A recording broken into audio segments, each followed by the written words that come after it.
توزیع بیش از 1.5 میلیون افغانی برای صدها گدا و افراد بی‌وضاحت در شهر طالقان از سوی حکومت. مسئولان در مدیریت عمومی مبارزه علیه مواد مخدر قماندانی امنیه تخار میگویند که به ادامه مساعدت‌های نقدیشان این بار به مناسبت فرارسیدن عید سعید قربان برای 300 گدا و افراد بی‌وضاحت پول نقد توزیع کردند.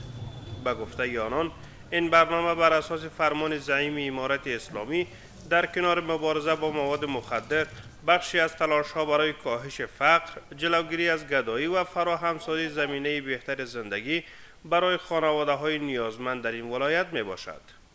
دغه پروسه زموږ الحمدلله میاش په میاش وی او دا چې د تقریبا 15 لک روپۍ دا دوره 15 لک روپۍ راوړي دي او پاینده کې بیا نور موږ سروې کوو، نور کسانم سفتو نو چې څومره موږ تلاش کوو چې دغه د سوالګرو پروسه کم شي او د هغو لپاره میاش په میاش موږ پیسې زیاتوو. این روند خوب است برای انسان‌هایی که نفوسشان مثلا کم است و زندگیشان بالاخره به عادی پیش میره، برایشان تکاپو است و برایشان مشکلشان رفع میشود و بعدم تقاضای ما بالاخره از شهروندان می است که برای این مسکین‌ها فقرا اغنیا باید کمک بکنند.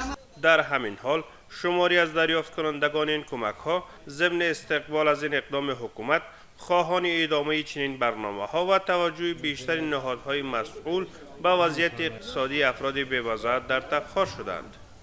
ازشان خوشحالی میکنم چون در زندگی هر کس قصد بلندی را دارد، چون ما خرج خانواده خود را برای فعلا تامین کردن نمیتوانیم.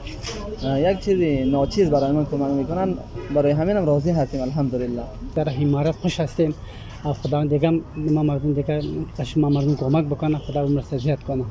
یعنی ما مردم امی پیسه را میت 50,000 روپیه ارد میگیریم، واقعا میگیریم، 6 تا اولاد داریم. گفتنی است مدیریت مبارزه علیه مواد مخدر قماندانی امنیه تخار به اساس فرمان زعیم امارت اسلامی در ماه گذشته نیز برای بیش از 200 خانواده گدا و افراد نیازمند پول نقد توزیع کرده بود که این مساعدت ها برای هر فامیل مبلغ 5,000 افغانی به گونه ماهوار توزیع می شود.